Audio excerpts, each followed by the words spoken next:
Yo, what's happening, everyone? Today is the Ides of May of 2016, and it's time to shave. So, today's brush is going to be a Manchurian Chubby 3 in a faux ivory tang.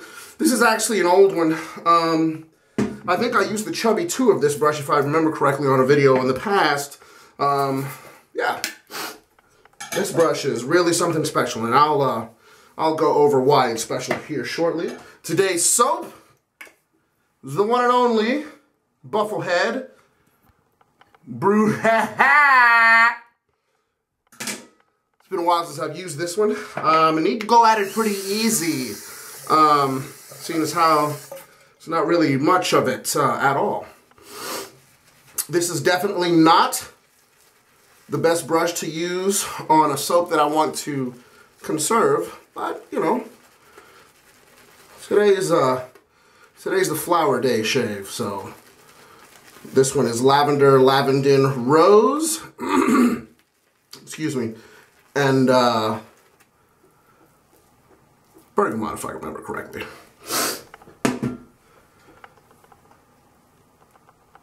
All right. Let's go ahead and get this this joint underway. So yeah, got about 2 weeks left. 2 weeks from today, I'll be coming to you live and direct from the beautiful and historic Weston Book Cadillac in downtown Detroit, Michigan. I'll be very tired, probably very cranky, very much in pain, and feeling every hour of my age, but that's all right.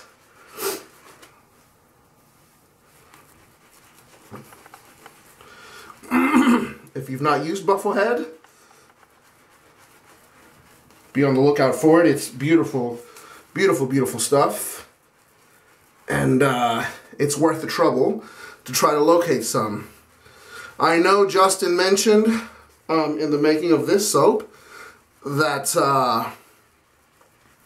he did it a little bit different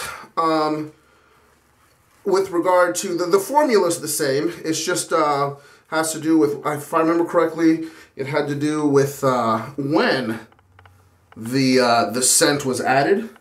Congratulations to you, Justin, by the way. So yeah.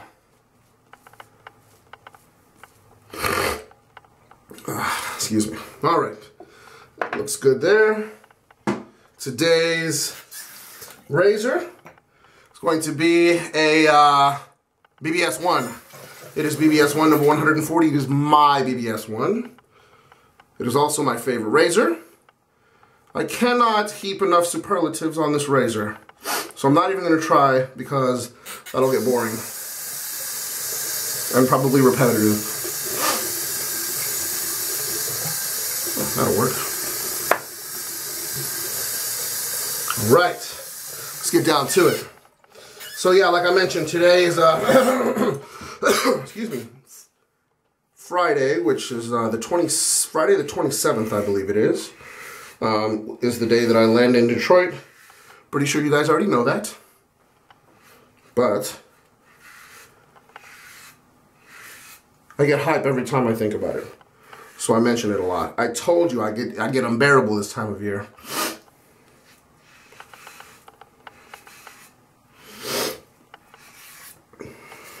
So yeah.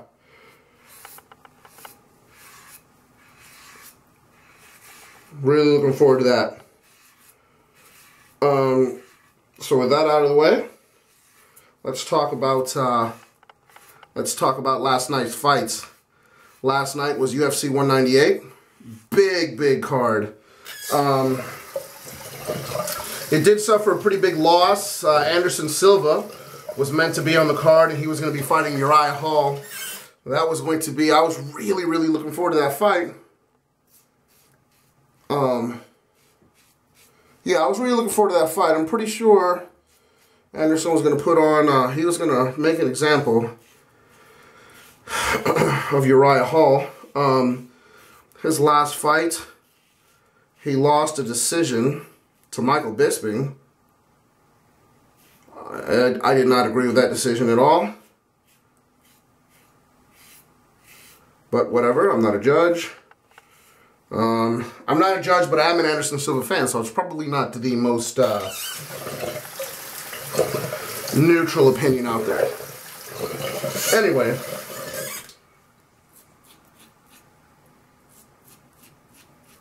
He was meant to be on the card fighting Uriah Hall, and that looked like that promised to be a good matchup.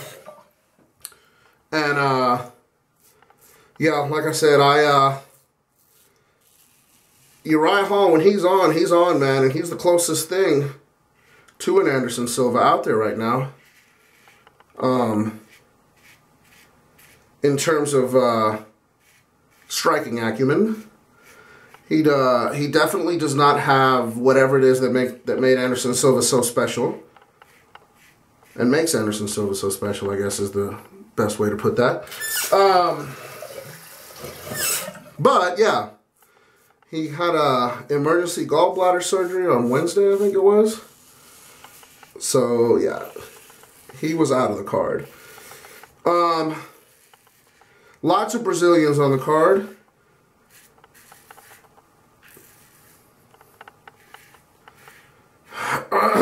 The card was so stacked that a guy called Damian Maia, who is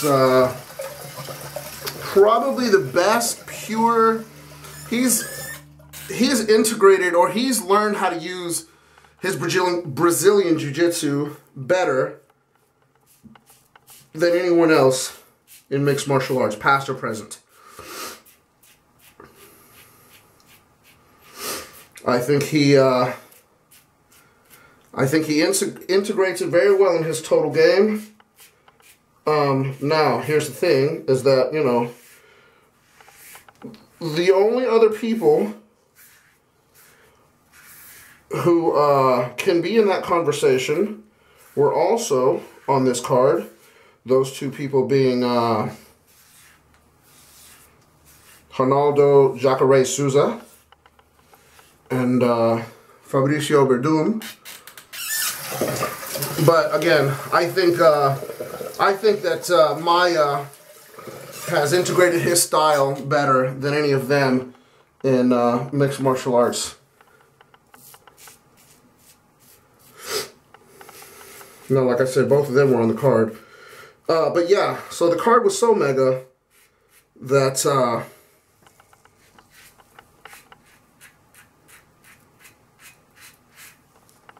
Damian Maia was on the undercard. He was fighting another guy, a guy named Matt Brown, who is very much a fan favorite and not really much of a pushover. Matt Brown is a bit of a jerk. I never really liked the guy a whole lot, but and he definitely did some stupid. He acted like an idiot at the weigh-ins. Flicking off the crowd, etc., etc., which was completely unnecessary and, quite frankly, stupid. But that's just the type of person that he is, it looks like. He kind of thrives on that negativity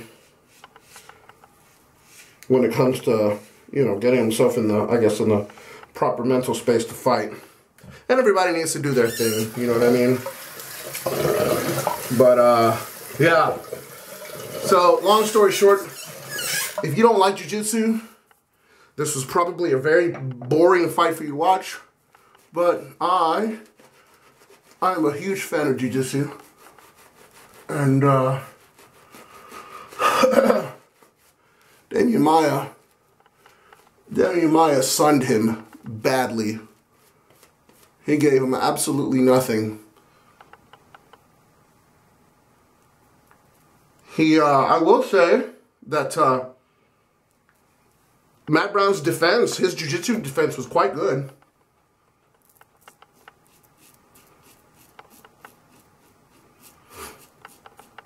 But Damian Maia is like a, I got myself there. Fighting Damian Maya off.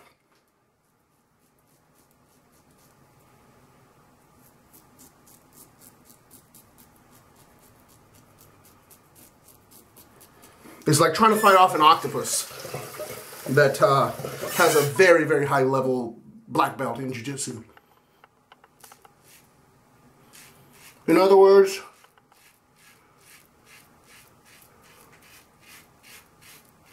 it more than likely is not happening. Unless Damian Maya is gassed out, which has been known to happen. But his cardio of late has been good enough / improve. Wow, look at that. That's the blade gap on this thing.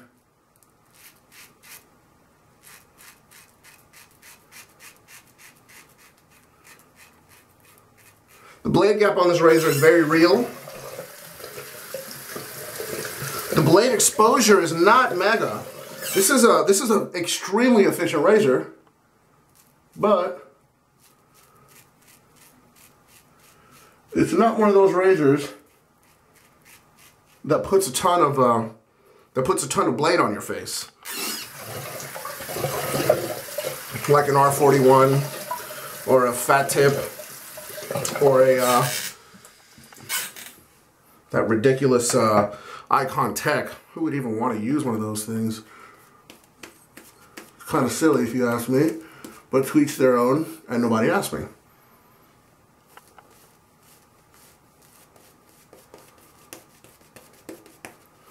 This brush has a bit of a glue bump.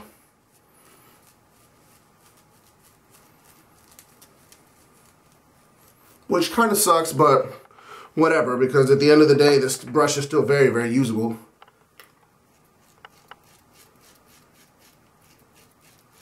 So it doesn't hold as much lather once you've got it built. But it does hold plenty for me to do my thing. Anyway, so the fights. So yeah, Damian Maya sunned Matt Brown badly and ended up eventually submitting him. He made him tap to a rear naked choke at about 4 minutes and 30 seconds into the last round. Shogun Hua, one of my old school favorites, won his fight. He fought a young kid named Corey Anderson, who I knew was going to give him a tough fight. And I knew that Shogun was going to have to be on his game to, you know, to beat him, to get the nod. And it was a split decision. It was a very close fight.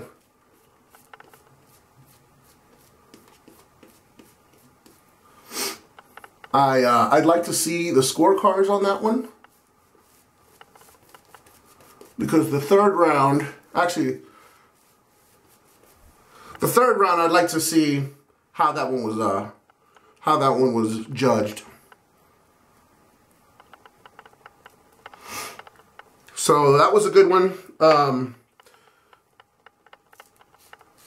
One of the guys that I mentioned earlier that's silly good in jiu-jitsu, Ronaldo Jacare Souza, was on the card. He was fighting a legend, a Brazilian legend at that, named Vitor Belfort. And Vitor Belfort is one of those guys, he only loses to champions pretty much.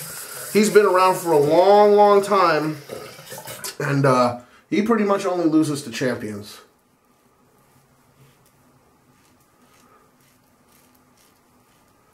Jacare was a champion in an organization called Strikeforce that the UFC bought years ago.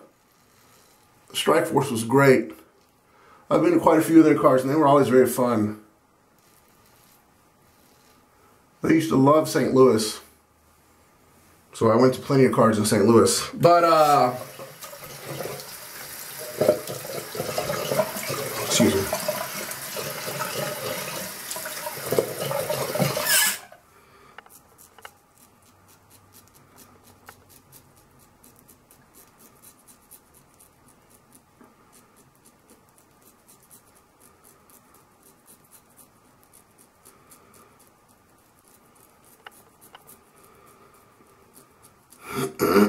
This is such a good razor to buff with.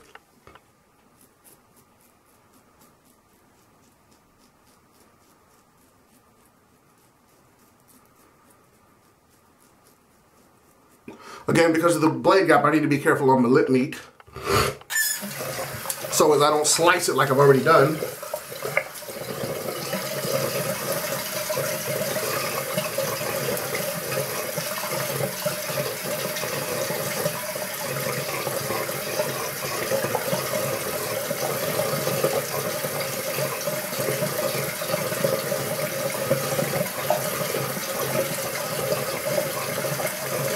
So yes, I've been all over the place today. Sorry, you guys. It's been a long drive from Nashville, man.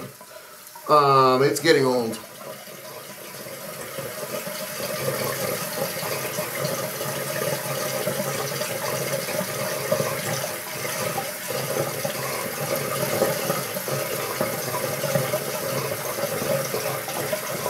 I watched the fight with some friends in Nashville, so I was in Nashville this weekend to drive around for a bit, take a look at all the construction in the city and in the neighborhood. It's inspiring, man. There's so much going on in Nashville. So then we get to the main event, which was for the heavyweight championship of the world.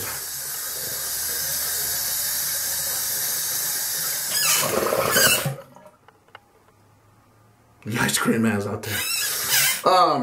Yeah, it's for the heavyweight championship of the world, and it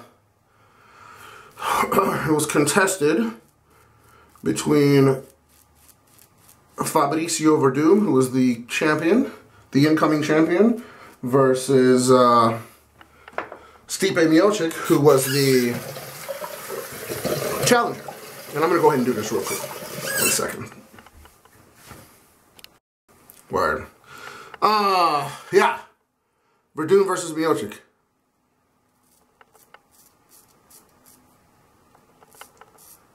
Verdum is a clown.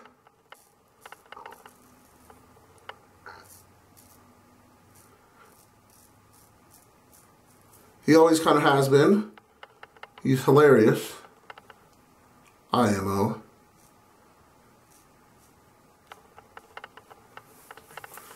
And,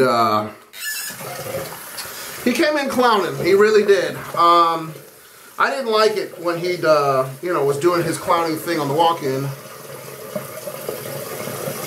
But I'm like, whatever, man. Maybe this is just, you know, maybe this is just kind of what he needs to do to, you know, just deal with the whole situation.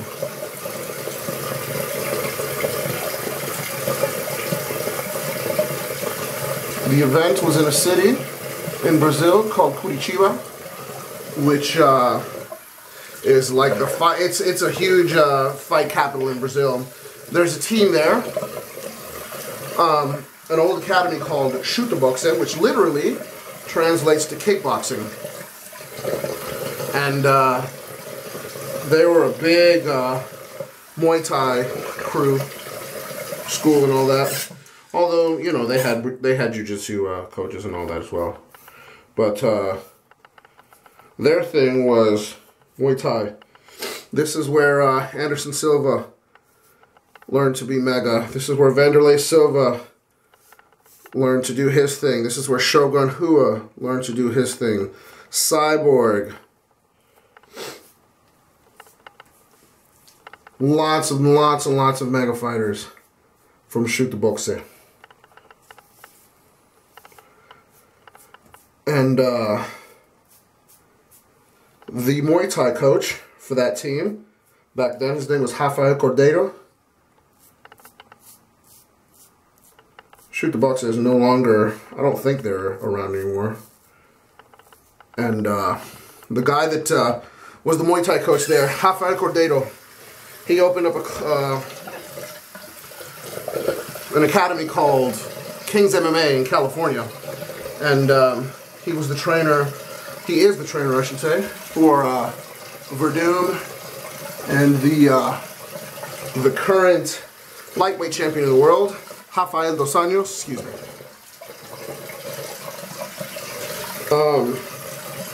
Yeah, he came in clowning on the way, or excuse me, on the walk-in, and I kind of didn't like it. But again, you know, everybody's got to do their thing to get their head where it needs to be to get into a fight with another adult man trying to put you out. I don't know what it's like to earn my money like that, so can't really diss anybody for doing their thing. But yeah, he came in. That fight didn't last very long. Verdun started chasing Miocic. Miocic hit him with a very short right, going backwards, and knocked him out cold. Verdun was giving chase. Miocic was backing up. He hit him with like the shortest right hand that you've ever seen and put him out. I mean, he was out before he hit the ground, and Verdun's face was like it ran up against the fence as he was on his way down. It was grisly. And yeah, so now we've got a new heavyweight champion of the Ultimate Fighting Championship. Apparently, excuse me, I think the initial word is that he's not going to get an immediate rematch, which is whack, because they were going to give Cain Velasquez one, and Cain Velasquez was never in that fight versus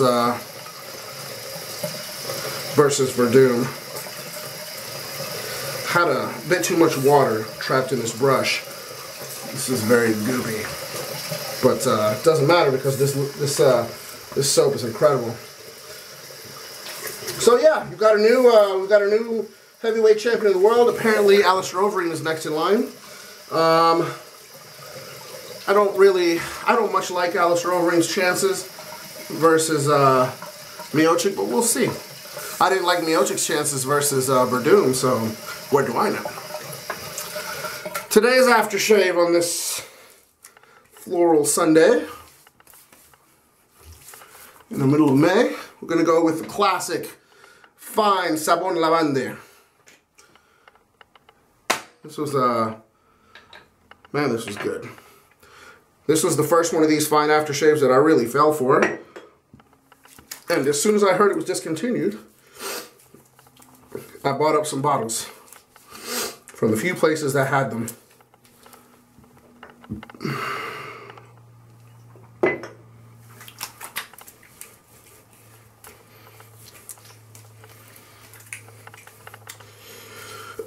So yeah, I actually did not plan on making this video at all today. But then I remember that there was fights coming up, and I like talking about the fights on these videos when they happen,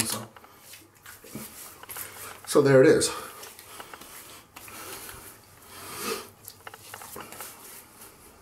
If I'm not mistaken, I think the next card is during the festival weekend, which usually is the case, and it's almost always a big card. And that's it. Hope you guys have been well. Hope you'll be well. I will see you guys in a couple of weeks from Detroit. Yeah, you know, for those of you that have been watching for a bit, you know, I've asked you for like your thoughts, prayers, good vibes, and such. Please keep them up, because I hope to be announcing something really nice in the coming months or so on this channel. Anyways, I hope you guys are well. Talk to you soon. Peace.